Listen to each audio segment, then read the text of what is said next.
Estamos começando o programa Intercampus. Eu sou Ana Flávia Pereira e você pode acompanhar nossa programação pelo rádio na frequência 870M, pela internet no site radio.ufg.br ou ainda pelo aplicativo Minha UFG. A Faculdade de Administração, Ciências Contábeis e Ciências Econômicas da Universidade Federal de Goiás cedia entre os dias 27 e 29 de março o 4º Encontro Goiano de Economia Solidária, o EGESOL. O objetivo do evento é promover um espaço de debates, de troca de experiências e de fomento para a constituição de novas formas de produção e integração organizacional, cuja base seja a economia solidária. A 4ª edição do EGESOL tem como tema Galgando Novos Espaços para a Economia Solidária no Contexto Atual, buscando multiplicar as experiências para maior consolidação da economia solidária no estado de Goiás. As inscrições são gratuitas e podem ser feitas pela página do evento no site da UFG. Ouça o Intercampus também pela internet no site da Rádio Universitária ou pelo aplicativo Minha UFG.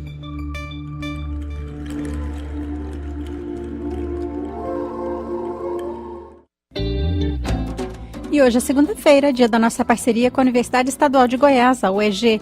A jornalista Ana Carolina já está no nosso telefone, para trazer as informações aí da instituição. Olá, Ana Carolina, tudo bem? O que você nos conta hoje da UEG? Bom dia, gente. Bom dia, ouvintes do Intercampus. Hoje eu vou comentar sobre as principais notícias da semana que ocorreram na UEG. Então, a estudante de cinema e audiovisual da UEG, Sara Ellen, participou do projeto Geração Futura Universidades Parceiras, no Rio de Janeiro. O projeto é promovido pelo canal Futura, que seleciona anualmente 34 estudantes de comunicação social de várias universidades parceiras do país. Durante 15 dias, os alunos têm a oportunidade de vivenciar o funcionamento de um canal de TV, além de diversas outras áreas que compõem o audiovisual.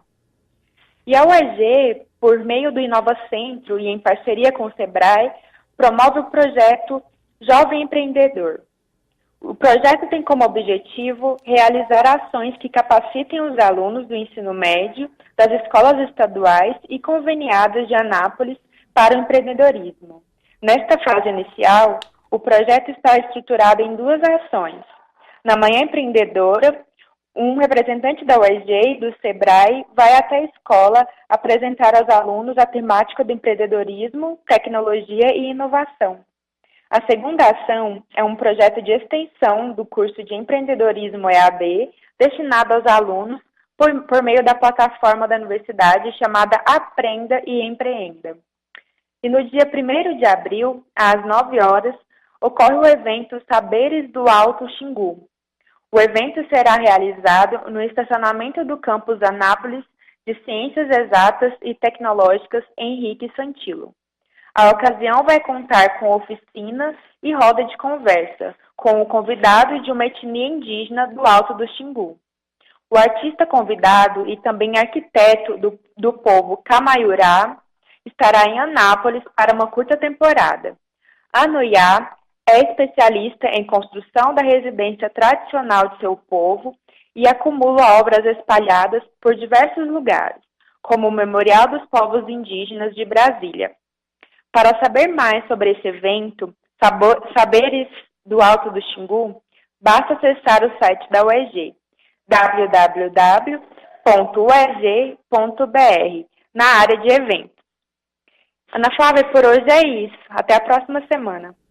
Tá certo, Ana Carolina. Muito obrigada por suas informações aí da Universidade Estadual de Goiás e até semana que vem. Até. O edital do Exame Nacional do Ensino Médio, o Enem 2019, foi divulgado nesta segunda-feira pelo Instituto Nacional de Estudos e Pesquisas Educacionais Anísio Teixeira, o INEP. Neste ano, o exame será aplicado nos dias 3 e 10 de novembro.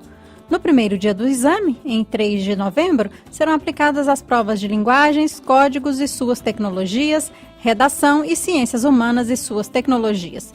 Já no segundo domingo de prova, dia 10 de novembro, será a vez das questões de ciências da natureza e suas tecnologias e matemática e suas tecnologias. Para a gente saber mais sobre esse Enem 2019, vamos ouvir a reportagem da agência Rádio Web.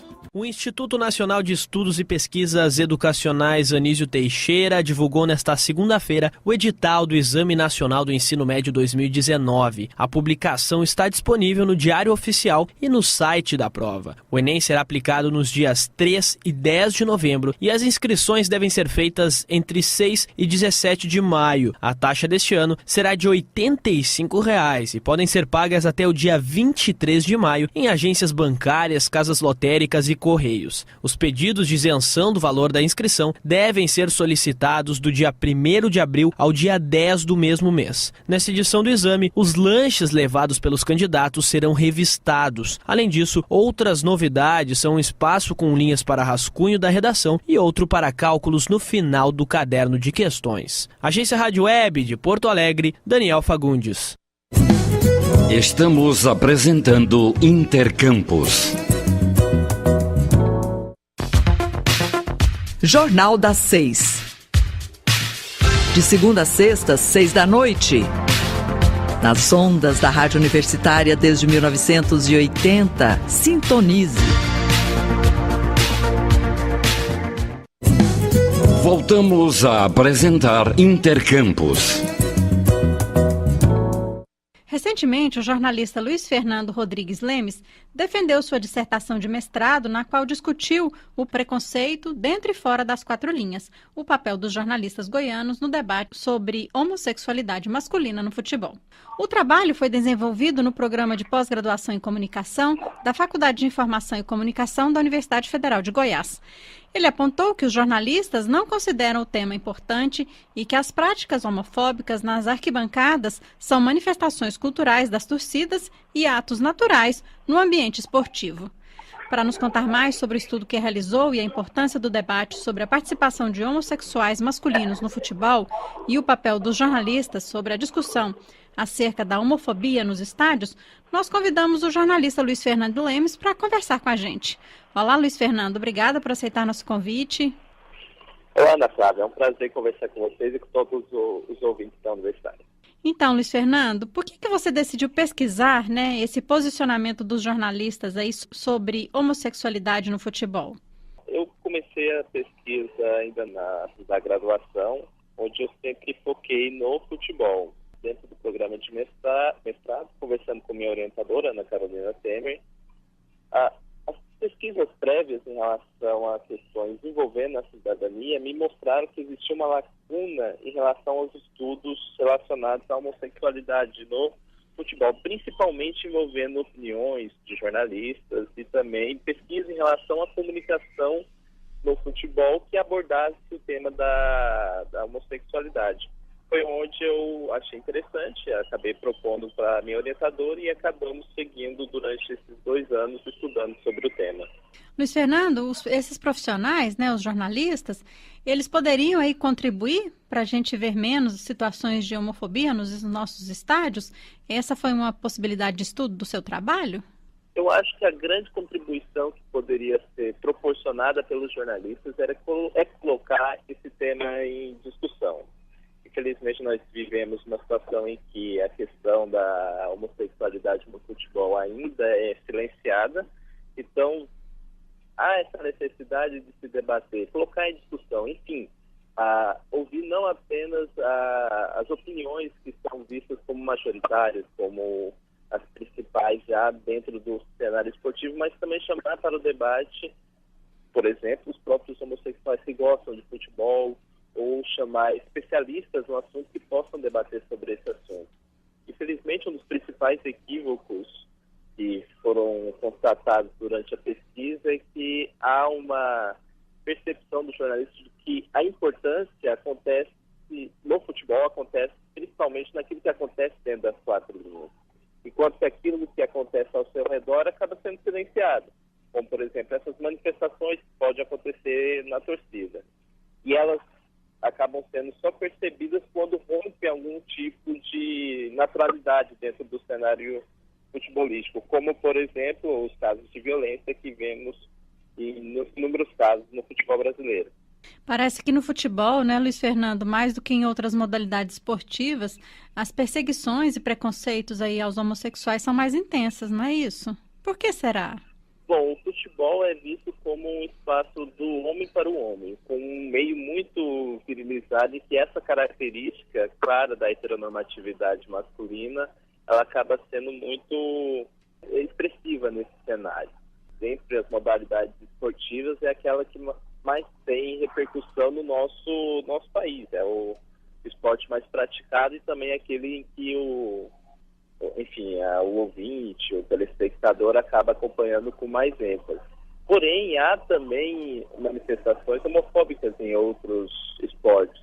Claro que nós vemos com menos frequência, mas há também.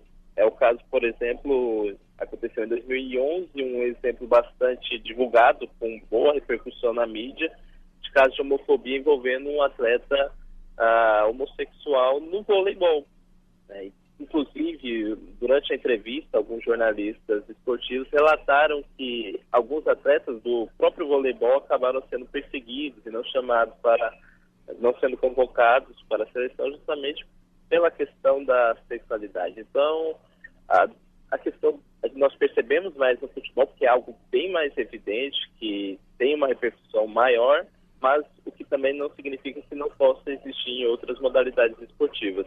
E o que mais te chamou a atenção aí na realização dessa sua pesquisa, né? O posicionamento aí dos jornalistas foi o que você esperava?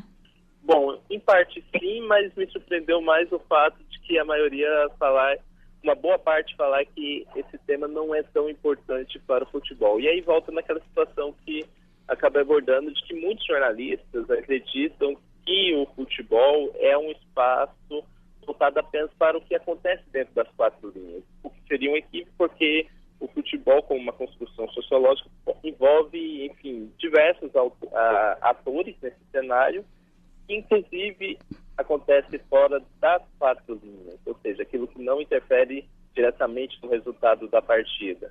E um dos exemplos é justamente a questão da perseguição, da homofobia no futebol. Porém, apesar dessa visão de alguns dos profissionais da comunicação, eu vi um posicionamento que dá ainda esperança em relação aos mais jovens, aos profissionais mais jovens, que principalmente com um trabalho feito em universidades, como é o caso da UFG, através do laboratório do Dr. Isabola, veem esses assuntos com um posicionamento mais crítico. Há já um debate em relação a isso na academia, que estão sendo debatidos entre os estudantes que agora já estão ocupando a posição entre os profissionais, jornalistas esportivos. Então, apesar de ainda ter uma visão de que o que acontece no futebol é importante em relação ao que determina o resultado da partida, há também já uma mudança, uma mentalidade já maior em relação de que aquilo que acontece fora das quatro linhas também acaba impactando, enfim, todos os atores que estão envolvidos no futebol. Então, Luiz Fernando, o que você constatou aí ao final do seu trabalho, se por um lado é desanimador, né, no sentido de reduzir aí o preconceito no futebol, por outro lado tem uma perspectiva aí que pode nos trazer alguma luz, né? Sim. Inclusive, dentro da própria graduação, essa pesquisa, como eu falei, era uma lacuna que existia em relação à comunicação, e ela tem justamente esse objetivo de fazer com que outros pesquisadores possam pensar um pouco sobre o futebol. E que os próprios jornalistas, nesse caso a pesquisa, também tinha essa intenção, de que os próprios jornalistas refletissem sobre os próprios atos em relação a esse grupo minoritário no futebol. Querendo ou não, as atitudes deles, por exemplo, se silenciar durante a cobertura em relação aos atos homofóbicos, acaba atingindo alguns grupos, nesse caso dos homossexuais. Então, o fato desses profissionais que estão entrando hoje no mercado de trabalho estarem abertos e discutindo sobre esses assuntos já é um cenário animador e que podemos esperar bons resultados nos próximos anos. Então, a gente pode pensar, Luiz Fernando, que se a gente tiver aí uma mudança, né, nesse jornalismo esportivo, se nós tivermos uma mudança aí entre a forma como os profissionais do jornalismo esportivo encaram essa questão, a gente pode ter uma mudança, inclusive nas torcidas, né? Sim, porque aquilo que o jornalista fala repercute nas torcidas, né? E basta ver, por exemplo, as redes sociais dos veículos de comunicação que fazem a cobertura dos times, o cotidiano. Então, isso é um processo que, claro, não será uma mudança tão rápida, exige um trabalho contínuo, mas que, claro, aquilo que é debatido entre os jornalistas, pelo menos faz com que a opinião seja um espaço de debate, promova uma agro um espaço de debate não apenas entre os jornalistas, mas também entre os torcedores, seja numa mesinha de bar, seja uma discussão discussão no bom sentido, no sentido de debate mesmo, dentro de ônibus, enfim, sobre o futebol que é tão debatido entre os brasileiros. Se a gente romper esse silenciamento, já é muito positivo, né, Luiz Fernando? Sim. O grande problema hoje é o silenciamento, é não ser debatido sobre isso, é não ouvir os diferentes tipos de opiniões que há em relação ao tema, enfim, os diferentes tipos de aspectos e visões que há em relação a esse tema, mas veicular sempre uma opinião que seja majoritária, que é muitas vezes baseada na questão da fidelidade, né? Então, hoje, por exemplo, nessa pesquisa, eu encontrei apenas 2 atletas homossexuais. Se assumem como tal.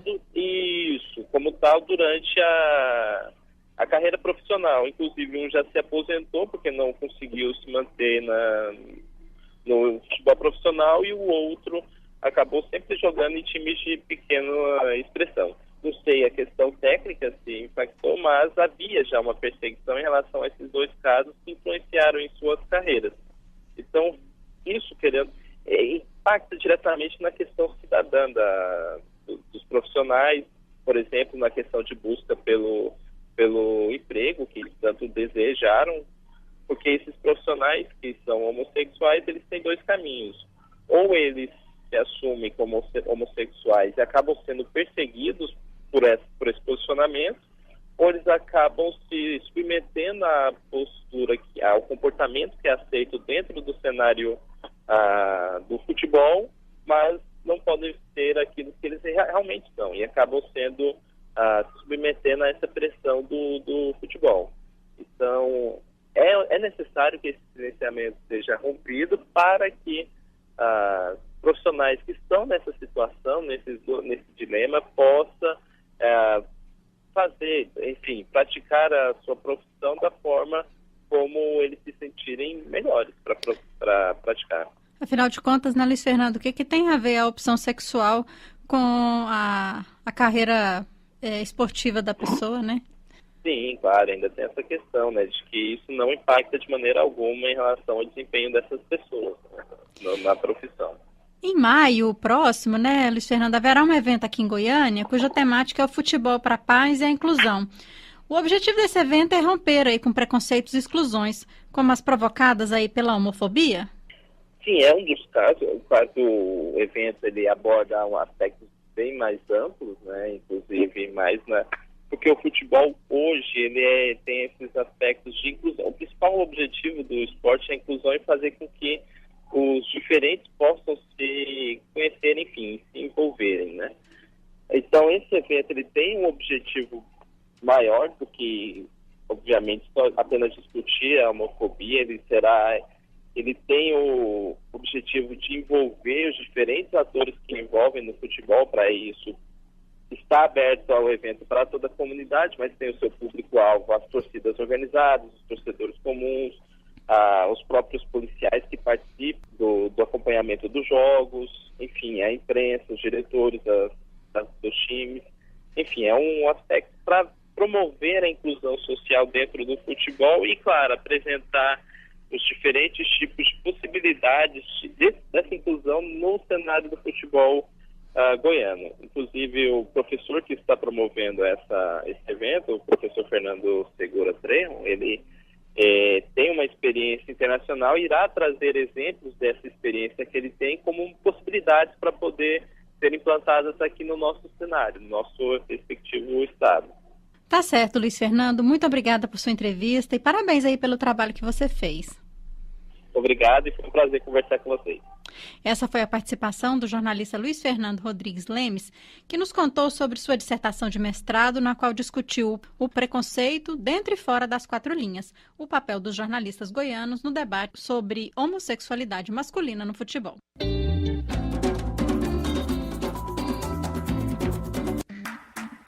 Intercampus, de segunda a sexta, às 11h30 da manhã. Fique ligado.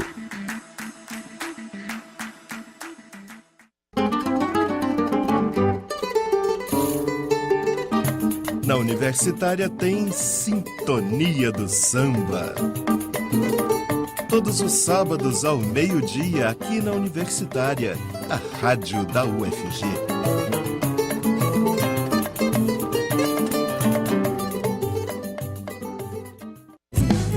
Voltamos a apresentar Intercampus. A Universidade Federal de Goiás promove na próxima quarta-feira, dia 27, 2 palestras sobre assédio moral. As atividades fazem parte das ações anuais da Comissão Permanente de Acompanhamento de Denúncias e Processos Administrativos relacionados a questões de assédio moral, sexual e preconceito da UFG, presidida pela vice-reitora da universidade, a professora Sandra Mara Matias Chaves. A primeira palestra, no período da manhã, no dia 27, será no auditório da Biblioteca Central da UFG, que fica no campus Samambaia. O público será os gestores da universidade. O conteúdo das palestras para os dirigentes será no sentido de orientá-los quanto à identificação e formas de evitar e educar a equipe para combater o assédio moral. A segunda palestra será destinada a toda a comunidade acadêmica da UFG e irá acontecer também no dia 27, a partir das 6 horas da tarde, no auditório da Faculdade de Medicina da UFG, que fica no setor universitário. O objetivo será conscientizar a comunidade da UFG sobre como se configuram as práticas abusivas no âmbito da comunidade acadêmica, visando a prevenção e a promoção de mudanças comportamentais e culturais. Segundo a professora Sandra Mara Matias Chaves, vice-reitora da UFG, com essas palestras, a ideia é difundir o combate às posturas de discriminação e assédio moral. Fazer o seminário com mesas redondas, trazendo uma juíza do trabalho, uma procuradora federal e uma professora que tem como foco de pesquisa assédio moral. Elas vão tratar de assédio moral e nós vamos lançar a campanha sobre assédio moral, assim como foi lançada a campanha no ano passado sobre assédio sexual. E a ideia é isso, é esse caráter formativo, esse caráter de levar o conhecimento aos nossos professores, servidores e estudantes sobre assédio moral nesse caso e difundir cada vez mais, né, o combate a posturas que tragam constrangimento, que discriminem, que explicitem qualquer tipo de violência contra servidores, professores e estudantes. De acordo com a professora Sandra Mara, na UFG, assim como acontece na sociedade em geral, também não são raros os casos de assédio moral e, por isso, a necessidade deste processo formativo e educativo para a redução dos casos de preconceito e discriminação. Embora seja uma instituição de ensino, uma instituição que trabalha com formação, nós temos casos, né, que vêm acontecendo de assédio moral, assédio sexual, discriminação, preconceito e muitas vezes, no caso do assédio moral, atitudes e posturas que as pessoas acham que não é assédio.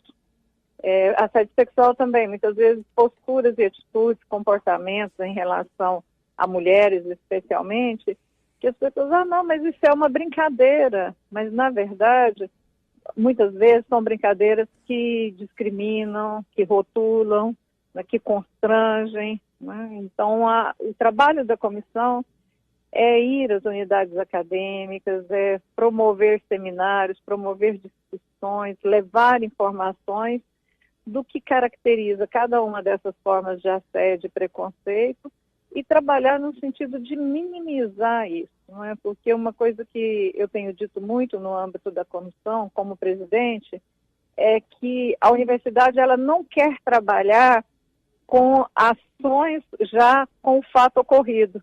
O que nós queremos é promover um processo formativo e educativo para que a gente reduza cada vez mais os casos de assédio ou de discriminação, de violência e de preconceito na universidade.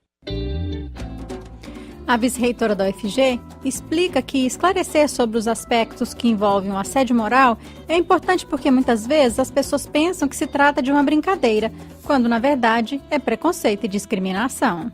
Muitas vezes aspectos que as pessoas acreditam, ou comportamentos e atitudes que as pessoas acreditam que são normais, né, que não são nenhum tipo de discriminação ou de assédio, acabam por ser, né, porque há uma cultura ainda de que algumas formas de tratamento, algumas formas de abordagem não caracterizam assédio, especialmente o assédio moral. A professora Sandra Mara explica como a comunidade universitária da UFG pode denunciar os casos de assédio. Na prática, as pessoas podem e devem denunciar para a ouvidoria da universidade. A ouvidoria hoje ela está preparada, melhor equipada, vamos dizer assim, para receber todo tipo de denúncia. E a ouvidoria ela está formada para dar o devido encaminhamento a cada um dos tipos de denúncias. Se é assédio sexual, já é encaminhado imediatamente para o gabinete para abertura de procedimento administrativo. Se é assédio moral, isso também já é encaminhado de forma que a gente tenha mais celeridade. Então, a ouvidoria da UFC hoje é o canal, como determina a legislação, para qualquer tipo de denúncia. Os diretores podem encaminhar também a denúncia para o gabinete da reitoria, mas aí de forma escrita, né? E aí o gabinete dá o devido encaminhamento. Mas o melhor canal, o mais ágil, é a ouvidoria. Lembrando, né, que essas denúncias podem ser anônimas. Ela pode ser anônima. Agora, em caso de assédio moral e assédio sexual, não há como a gente dar encaminhamento se a denúncia for anônima. É claro que a gente preserva as vítimas, né? Porque há toda uma preocupação com a vítima, né? Para que ela não seja exposta, para que ela não seja mais uma vez discriminada ou assediada. A professora Sandra Mara explica que todas as denúncias são encaminhadas e uma comissão é formada na UFG para encaminhar o processo. É aberto um processo, né, é composta uma comissão e aí essa pessoa vai ser chamada, né, e vai responder a um processo administrativo. E essa comissão ela vai ouvir outras pessoas, ouvir, no caso, a vítima, né, porque esse processo ele precisa ter autoridade e materialidade, né? Então a gente não pode, não dá para encaminhar um processo dessa natureza se ele não, se nós não tivermos como, se a comissão não tiver como ouvir as vítimas, né, para que elas possam ter elementos para encaminhar as decisões. Lembrando, né, que pessoas da comunidade em geral também podem se inscrever e participar do seminário Assédio Moral, Aspectos Legais, Institucionais e Pedagógicos, que a UFG realiza na próxima quarta-feira, dia 27 de março. E agora uma última notícia aqui no Intercampus. O Ministério da Educação autorizou a abertura de novos cursos de direito pelo país. Ao todo, serão 12 cursos e 1.700 vagas. Dessa vez, o estado com maior número de vagas abertas será Minas Gerais. Paraíba, Paraná, Maranhão, Pará, Goiás, Amazonas, Bahia e Rio de Janeiro também serão contemplados com novos cursos. Em Goiás, serão 120 novas vagas em faculdades particulares. A abertura de novos cursos de direito contraria pedido feito pela Ordem dos Advogados do Brasil. Em janeiro deste ano, a instituição pediu ao MEC a suspensão de autorizações para o funcionamento de novos cursos jurídicos no país por pelo menos 5 anos. E com essa informação, a gente encerra o Intercampus de hoje. Os trabalhos técnicos foram do Sandro Alves. A todos, obrigada pela audiência e até amanhã.